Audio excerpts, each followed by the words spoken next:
आज हम गुर्जर प्रतिहार के बारे में जानेंगे। इस वंश में कौन प्रमुख शासक रहे, किस प्रकार इन्होंने राज्य विस्तार किया और इनका कला संस्कृति में क्या योगदान रहा।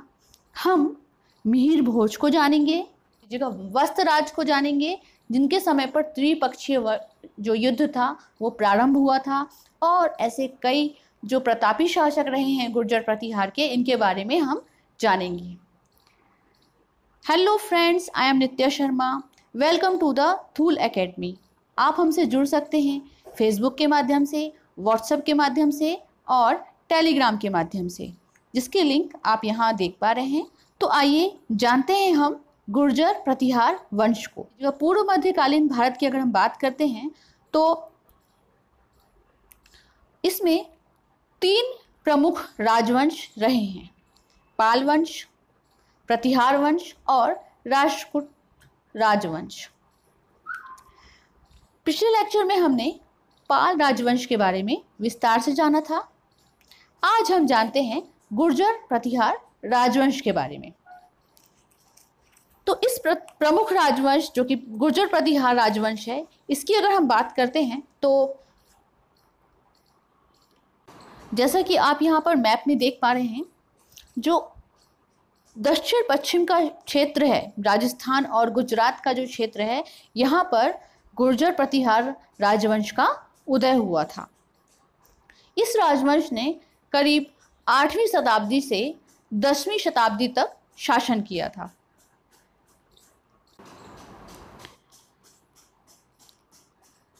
गुर्जर प्रतिहार राजवंश में जो नागभट्ट प्रथम थे, ये प्रथम शासक हुए।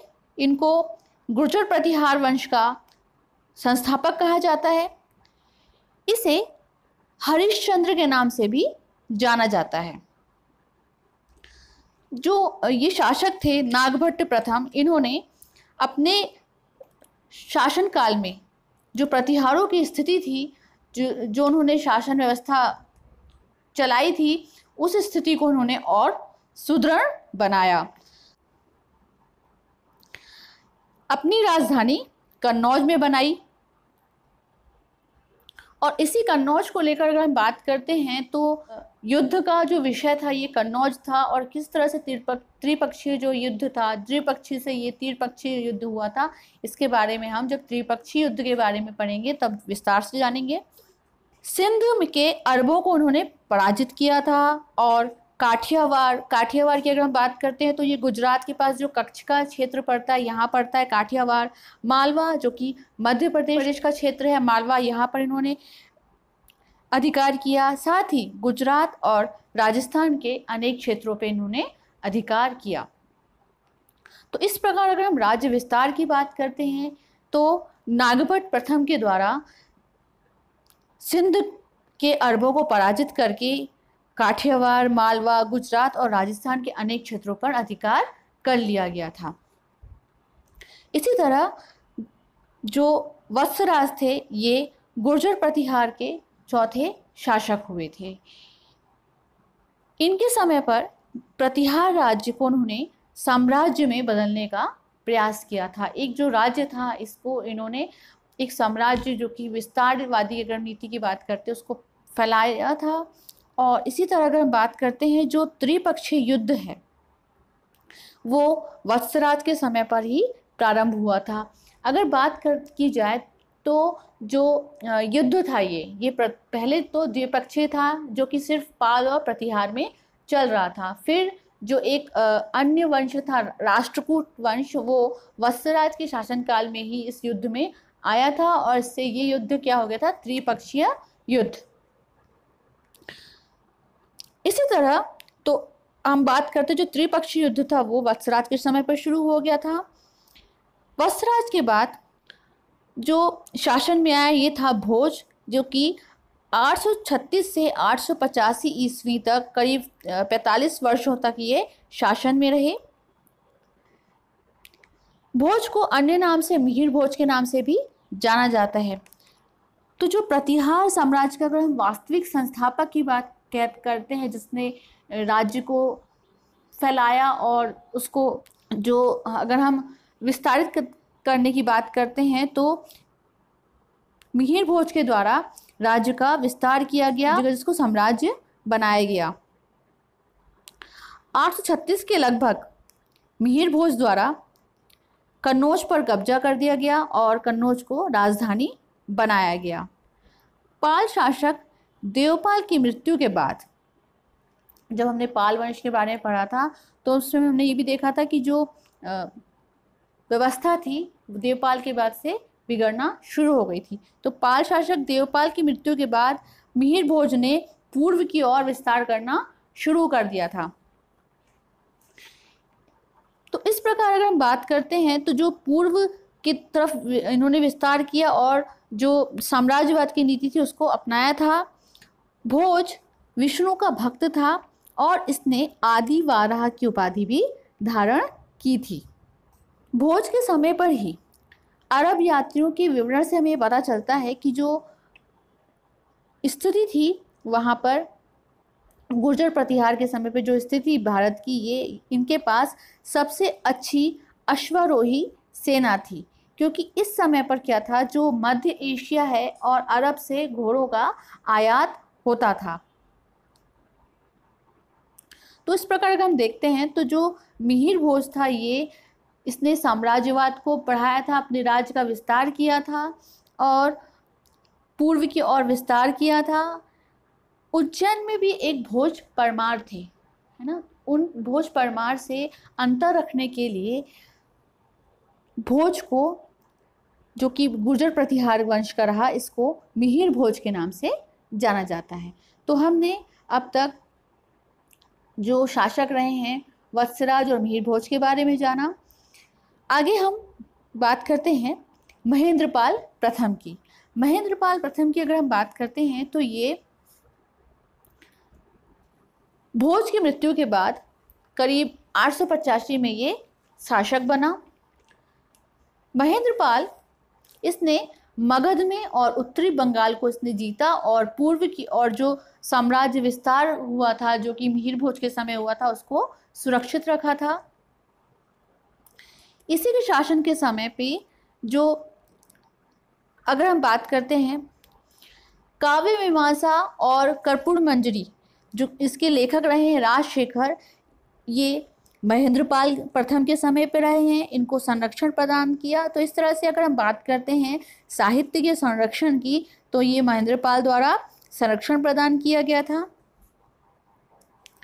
इसी के शासनकाल में बगदाद की यात्री अल मसूदी करीब 915 से 916 ईस्वी में भारत की यात्रा इन्होंने की थी। तो इस तरह से अगर हम देखते हैं तो जो अरब की यात्री थे ये पाल वंश के बाद से ही आना शुरू हो गए थे। जैसे हमने पाल वंश की बात की थी तो वहाँ पे अरब यात्री सुलेमान जगह देवपाल के समय पे आया था। इसी तरह अगर हम महेंद्रपाल की बात करते हैं जो कि गुर्जर प्रतिहार वंश का था, इसके समय पर भी बगदाद का यात्री अल मसूदी करीब 915 से 916 ईस्वी में गुजरात की यात्रा के लिए आया था। तो इस प्रकार अगर हम देखते हैं तो जो महेंद्रपाल था, इसके बाद से गुर्जर प्रतिहार की शक्ति भी धीरे धीरे कम होती चली गई। वो इसलिए कि जो अगर हम बात करते हैं करीब 915 से 918 के समय पर राष्ट्रकूट शासक इंद्र तृतीय ने कन्नौज पर आक्रमण कर दिया और जो नगर व्यवस्थित था इसको तहस नहस कर दिया। इससे गुर्जर प्रतिहार क्या हो गए थे, कमज़ोर हो गए थे और संभवतः ऐसा माना जाता है कि जो गुजरात था ये राष्ट्रकूटों के अधीन पर हो गया था। जैसा कि आप यहाँ पर मैप में देख पा रहे होंगे कि जो ये क्षेत्र था गुजरात का, ये गुर्जर प्रतिहार से राष्ट्रकूट के तरफ, गुजरात भी जो था वो राष्ट्रकूट के अधीन आता गया था। जैसा कि आप यहाँ पर मैप में देख पा रहे होंगे, गुजरात का कुछ क्षेत्र जो है वो राष्ट्रकूट राज्य वंश के अधिकार में चला गया था। इसी तरह अगर हम बात करते हैं तो करीब 963 ईस्वी में कृष्ण तृतीय, जो कि राष्ट्रकूट वंश का था, इसने उत्तर भारत पर आक्रमण किया और प्रतिहार शासक को परास्त कर दिया और इसके बाद प्रतिहार जो साम्राज्य था उसका पतन हो गया।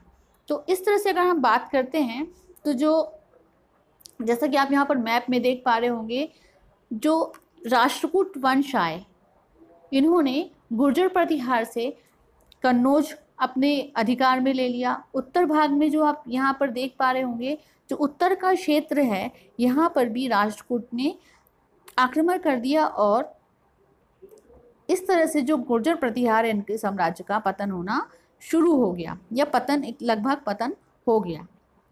तो इस प्रकार अगर हम देखते हैं तो जो गुर्जर प्रतिहार वंश था, ये इस तरह से राष्ट्रकूट के हाथ पे आ गया। तो जैसा कि आप यहाँ पर मैप में देख पा रहे हैं, अगर हम गुर्जर प्रतिहार वंश की बात करते हैं तो ये राजवंश भी कला संस्कृति के लिए काफ़ी उदार और संरक्षण इन्होंने कला संस्कृति को प्रदान किया था, ज्ञान विज्ञान को इन्होंने संरक्षण प्रदान किया था। अगर हम संस्कृत कवि की बात करते हैं, संस्कृत का जो महान कवि था और नाटककार था राजशेखर, ये मिहिर भोज के जो पौत्र हुए महिपाल, इनके दरबार में रहता था। जैसे हम कर्पूर मंजरी की बात कर रहे हैं, वो राजशेखर के द्वारा लिखी गई थी। इसी तरह अगर हम वास्तुकला की बात करते हैं, स्थापत्य कला की बात करते हैं, तो प्रतिहार शासकों द्वारा कई मंदिर भवनों का निर्माण किया गया, जैसे कि आप यहाँ पर पिक में देख पा रहे हैं। जैन धर्म के ओशिया मंदिर की अगर हम बात करते हैं तो ये गुर्जर प्रतिहार राजवंश के द्वारा बनाया गया था। ऐसे ही अगर हम बात करते हैं तो राजस्थान और गुजरात में कई मंदिर और भवनों का निर्माण, माफ़ कीजिएगा, गुर्जर प्रतिहार राजवंश के द्वारा किया गया था। तो इस प्रकार अगर हम बात करते हैं तो जो गुर्जर प्रतिहार वंश थे, इन्होंने भारत के जो पश्चिम क्षेत्र की अगर हम बात करते हैं, गुजरात और राजस्थान का जो क्षेत्र था, यहाँ पर उन्होंने अपना शासन स्थापित किया था और पूर्व की तरफ विस्तार किया था। कला संस्कृति में जो योगदान था, इसके बारे में हमने जाना। जो मिहिर भोज था, इसने किस प्रकार से अपने राज्य का विस्तार किया था, इसके बारे में हमने जाना। जो त्रिपक्षीय युद्ध हुआ था, इसके बारे में हम अगले लेक्चर में विस्तार से जानेंगे, जिसमें हम पहले राष्ट्रकूट वंश के बारे में बात करेंगे कि राष्ट्रकूट वंश कौन थे और किस तरह से इन्होंने अपना राज्य का विस्तार किया था।